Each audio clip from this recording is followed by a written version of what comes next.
لله الذي نحمده ونستعينه ونستغفره ونؤمن به ونتوكل عليه ونعوذ بالله من شرور أنفسنا ومن سيئات أعمالنا من يهده الله فلا مضل له ومن يضلله فلا هادي له ونشهد أن لا إله إلا الله وحده لا شريك له ونشهد أن محمدا عبده ورسوله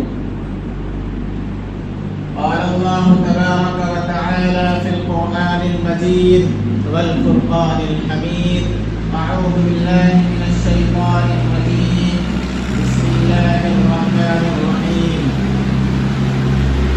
ومن أحسن قولا ممن دعا إلى الله وعمل صالحا وقال إنني من المسلمين صدق الله العظيم محترم سامعین کرام، اللہ تبارک و تعالیٰ کا بہت بڑا احسان اور کرم ہے کہ اس پروردگار عالم نے ہم سب کو زندگی عطا فرمائی ہے۔ اللہ کا بہت بڑا کرم اور احسان ہے کہ اس نے ہمیں جوانی عطا فرمائی ہے۔ یہ اللہ کا احسان ہے کہ اس نے ہمیں ایمان کی دولت سے سرفراز فرمایا ہے اور ایمان کی دولت سے مالا مال فرمایا ہے۔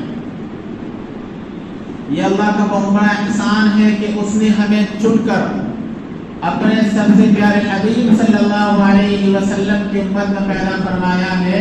یہ اللہ کا بہت بڑا احسان ہے۔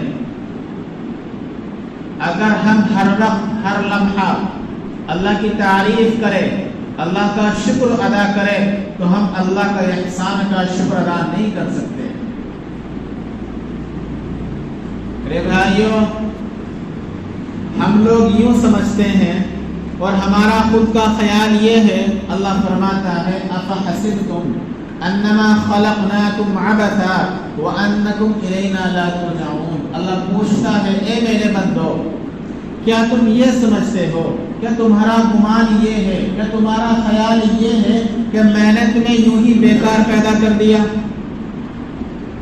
ایک انسان، دنیا کا چھوٹا سا انسان جو ہے، اگر وہ بھی کوئی کام کرتا ہے تو اس کام کے پیچھے ایک مقصد ہوتا ہے، اس کام کے پیچھے ایک مقصد ہوتا ہے، ٹارگیٹ ہوتا ہے جس کو لے کر وہ کام کرتا ہے۔ اور اللہ جس نے پورے جہاں کو بنایا ہے، جس نے پورے عالم کو بنایا ہے، جس نے انسان اور جنات کو پیدا کیا ہے اور جس نے پوری کائنات کو بنایا ہے، کیا اس کا کوئی مقصد نہیں ہے؟ کیا وہ ہم سے کچھ چاہتا نہیں ہے؟ اللہ پوچھتا ہے ہم سے۔ اللہ اور پھر یوں فرماتا ہے کہ چل کر کے وَمَا خَلَقْتُ الْجِنَّ وَالْإِنسَ إِلَّا لِيَعْبُدُونَ، کہ میں نے جنات اور انسان کو صرف اور صرف اپنی اطاعت کے واسطے پیدا فرمایا ہے، صرف اور صرف اپنی اطاعت کے واسطے پیدا فرمایا ہے۔ لیکن ہم لوگ اس رب کی اطاعت کو چھوڑ کر، اس کے احکام کو چھوڑ کر، اس کے آرڈرز کو چھوڑ کر جو ہے دنیا کو فالو کرتے ہیں، دنیاوی قانون کو فالو کرتے ہیں، دنیا کا دستور فالو کرتے ہیں، دنیا کا کانسٹیٹیوشن ہم فالو کرتے ہیں، لیکن رب کا حکم نہیں مانتے۔ رب کا قرآن جو ہمارے لیے دستور ہے، ایک قانون ہے، کانسٹیٹیوشن آف اسلام ہے، میرے بھائیوں، ہم اس پر عمل نہیں کرتے۔ دنیا کا دستور ہمارے سامنے دستور رہتا ہے، دنیا کا قانون ہمارے سامنے قانون ہے، لیکن شریعت کے قانون کو ہم قانون نہیں سمجھتے، شریعت کے احکام کو ہم احکام نہیں سمجھتے، شریعت کے حکم کو ہم حکم نہیں سمجھتے، لیکن دنیا کا قانون کو ہم قانون سمجھتے ہیں۔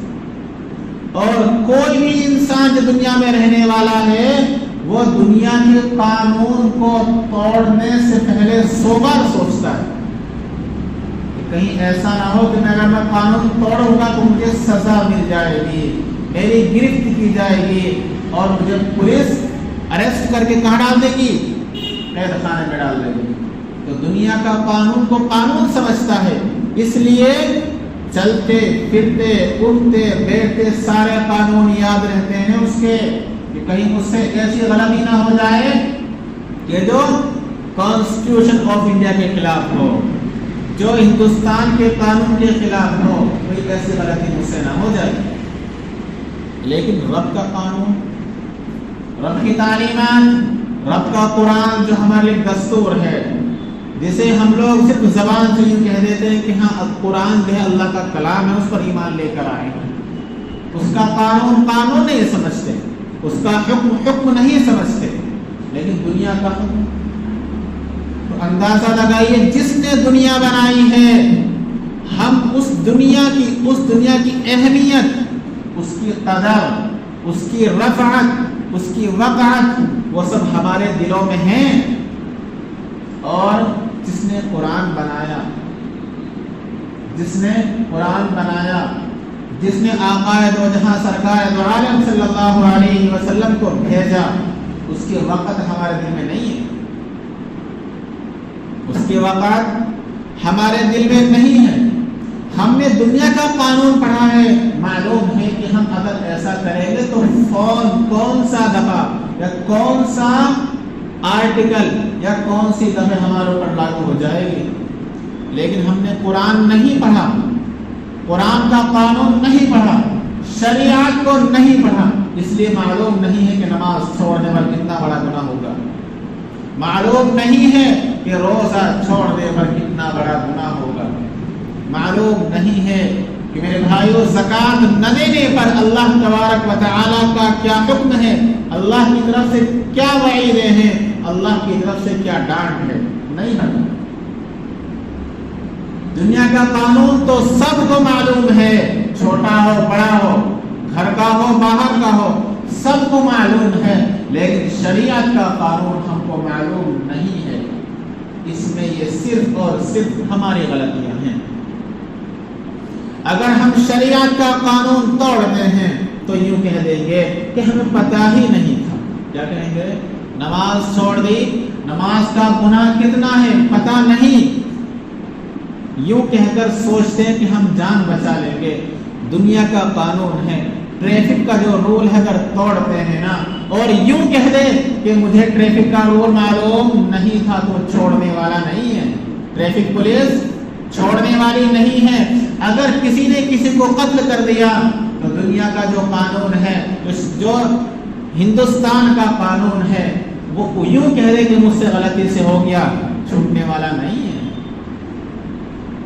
کوئی بھی کام کر لے دنیا میں، کوئی بھی جرم کر لے، اگر آپ نے یوں کہہ دیا نا کہ مجھے معلوم نہیں تھا یا مجھ سے دھوکے سے ہو گیا، تو صرف آپ کا یہ کہہ دینا کہ دھوکے سے مجھ سے ہوا ہے، چھوٹنے والے نہیں ہو۔ اور ہندوستان کا قانون تو اندھا ہے، آپ کو پتا ہے، وہ اس نے وہ جرم کیا ہو نہ کیا ہو، اگر کسی نے نام بھی لے لیا نا تو تب بھی چارج شیٹ اس کے خلاف فائل ہو جاتی ہے، معلوم ہے۔ اگر کسی نے جھوٹے نام لے لیا نا تو اس کے خلاف بھی اریسٹ وارنٹ فوراً ایشو ہو جاتا ہے۔ اور شریعت کی یہاں اگر آپ نے نماز نہیں پڑھی کہہ دے کہ اللہ مجھے معلوم نہیں تھا، اللہ مجھے معلوم نہیں تھا، یوں کہہ دیا کہ اللہ مجھے روزہ کا چھوڑنے پر کیا گناہ ہے مجھے معلوم نہیں تھا، زکوٰۃ نہ دینے پر کیا گناہ ہے مجھے معلوم نہیں تھا، تو دنیا والوں کو یہ بول کر دھوکہ دے سکتے ہو، لیکن رب کے یہاں دھوکہ نہیں چلتا۔ دنیا میں کوئی بھی جرم کر لے، رشوت دے کر کے اپنے آپ کو بچایا جا سکتا ہے، پاسبل ہے نا، پیسے دے کر کے اپنے آپ کو بچایا جا سکتا ہے، اپنے اوپر جو اتنی دفعات لگی ہیں ان کو کم کیا جا سکتا ہے، کیونکہ پولیس صرف پیسوں کی ہوتی ہے، لیکن رب کے دربار میں پیسہ نہیں چلے گا، رب کے دربار میں پیسہ نہیں چلے گا اگر ہم لوگ یوں کہہ دیں کہ رب معلوم نہیں تھا۔ یہ جو امت ہے، جس امت میں ہم لوگ رہتے ہیں، جب کل قیامت کے دن پوچھا جائے گا فی جنات یتساءلون عن المجرمین ما سلککم فی سقر،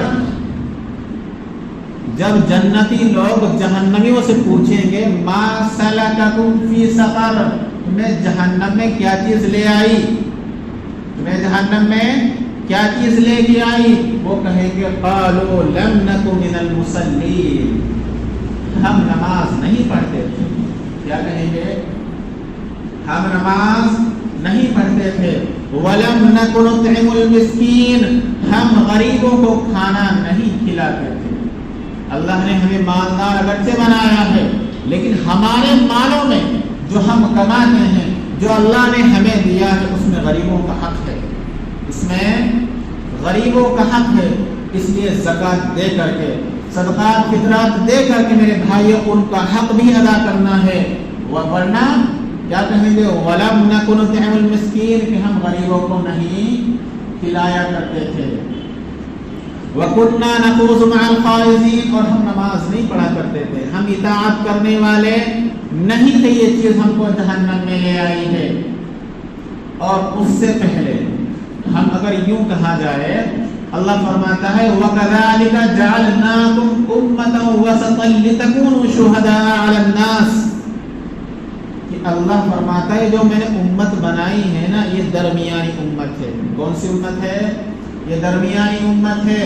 اس میں ایک ایسا قانون ہے جو حضرت موسیٰ علیہ السلام کے قانون کے خلاف ہے.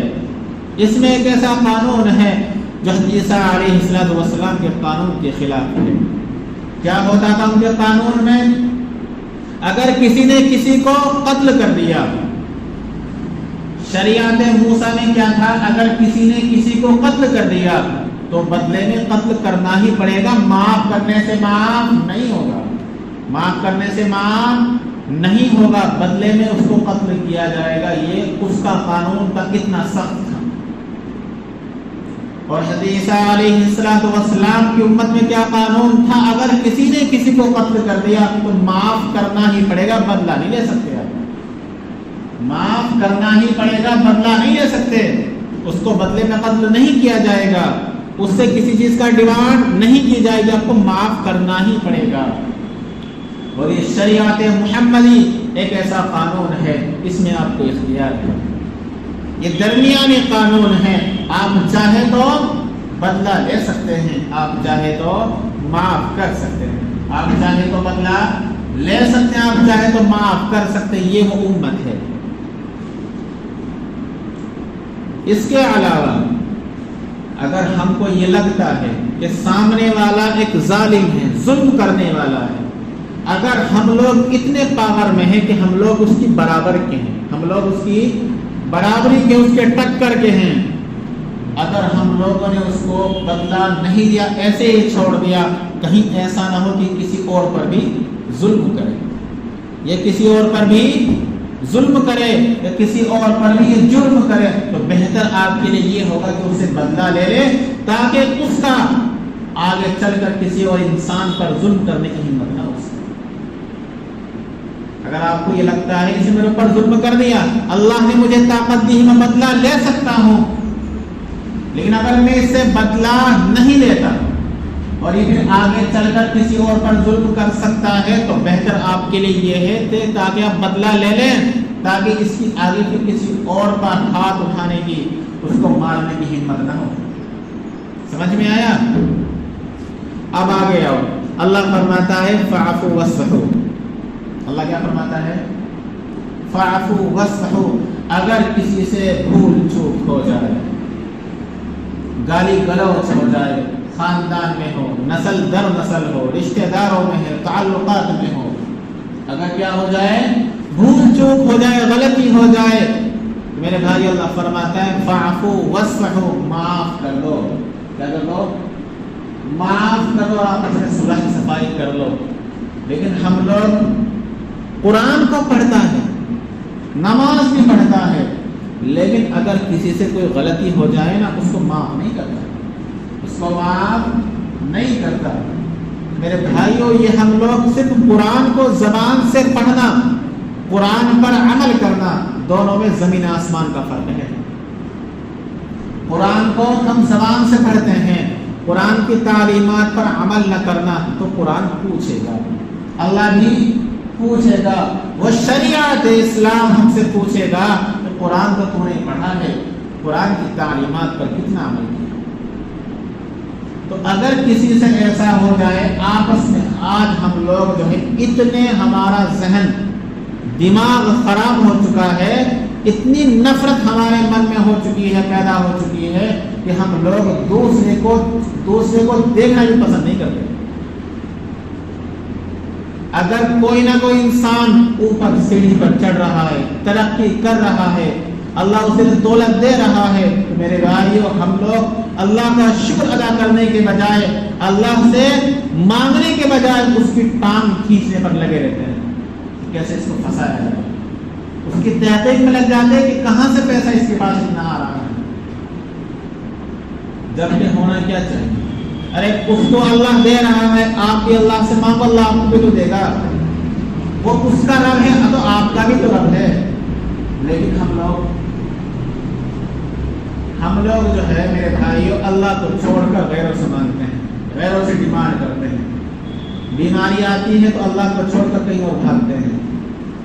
آپ سے یوں نہیں کہا جاتا کہ ڈاکٹر کے پاس نہ جاؤ، ایسا نہیں کہا جاتا، بلکہ فرسٹ آپ کو کیا کرنا چاہیے کہ اللہ سے مانگنا چاہیے کہ اللہ یہ بیماری آپ نے مجھے دی ہے، اللہ میں برداشت کرنے کے قابل نہیں ہوں، کہ اللہ مجھ سے برداشت نہیں ہو رہا ہے۔